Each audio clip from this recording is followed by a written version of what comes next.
Hi, everyone. I am Rachid Alami, and I am holding the Cognitive and Interactive Chair in Entity.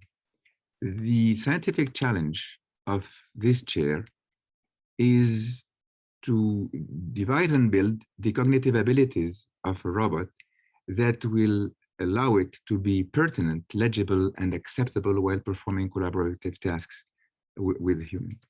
We are quite ambitious in this topic in the sense that we want to cover the full spectrum of the needed robot abilities.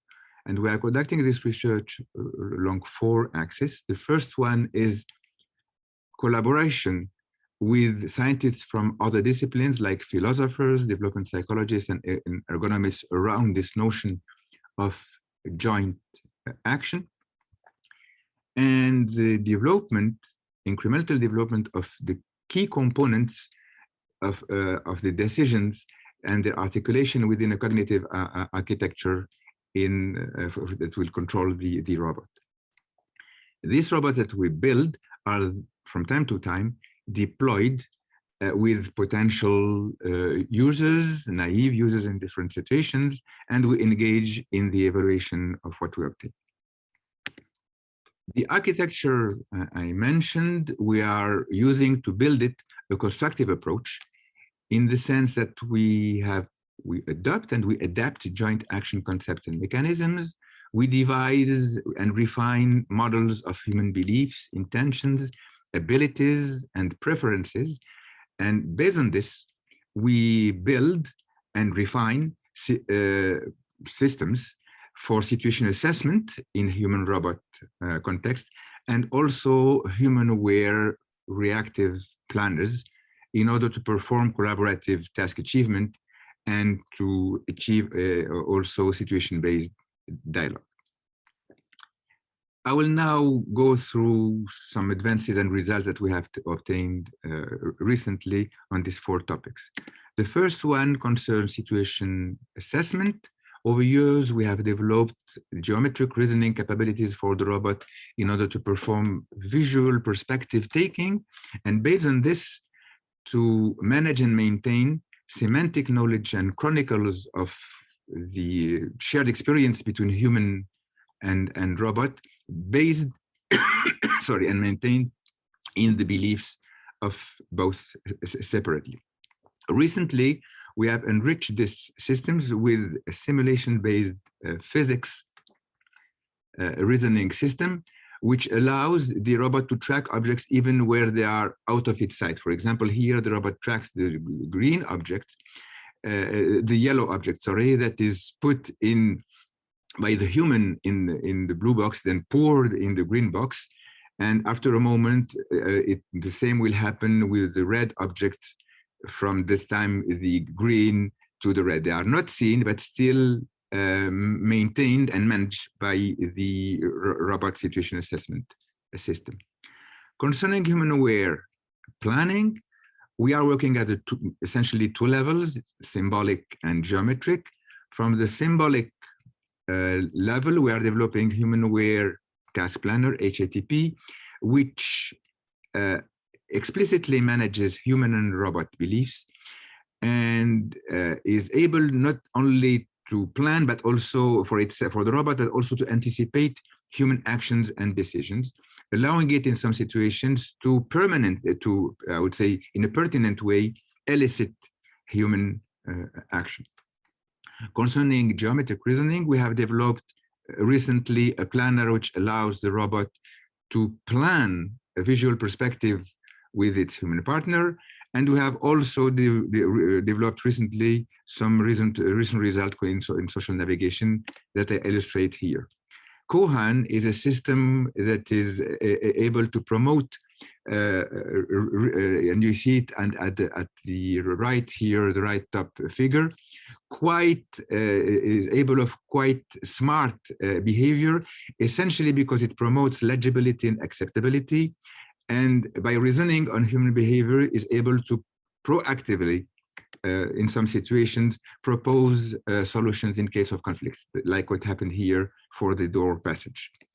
This is another illustration of a quite smart behavior of the robot in a narrow corridor where it proactively leaves room to a human to avoid the conflict. The system is also able to run in a crowd, I would say, and still having interesting behavior, and has also been implemented and illustrated on real robots. This is one of them. And we have other results in situations that are quite intricate, like you see here. Another interesting result concerns the robot controller to achieve this collaboration between human and robot. I insist here only one aspect, I focus on one aspect, which is the recent enrichment of this controller with the ability to evaluate online the quality of interaction. We have developed metrics that allow the robot to estimate if things are going well or not so well at different levels of abstractions, from the session interactions to the coordinated action that it executes. And for example, in the direction giving task, which is mentioned here, the robot is able to perform this direction giving while at the same time estimate if things are going well, not so well, thanks to these metrics, or even if it is confronted to non-cooperative humans, which systematically contradicts the robot expectations. The last point I wanted to show is this deployment of robot systems and showing their abilities. The first one concerns MAMR, which was a European project, where we developed a robot able to give directions to humans in a mall. So the robot is aware, has a map of the mall and the shop, a description of the shops and what they sell, and is also, based on this, able to compute and to plan the perspective in order to allow it to share the perspective of given landmarks, like a door, a sign of a shop, or an elevator, or a passage. And this allowed us to deploy this robot and to have it here running with the customers of this mall. This is in Finland. The robot is speaking Finnish here. And what is interesting here, and when the robot points here, it is effectively pointing to objects and landmarks that are effectively seen by both by itself and by the human. Another result I want to show here is done by our students recently.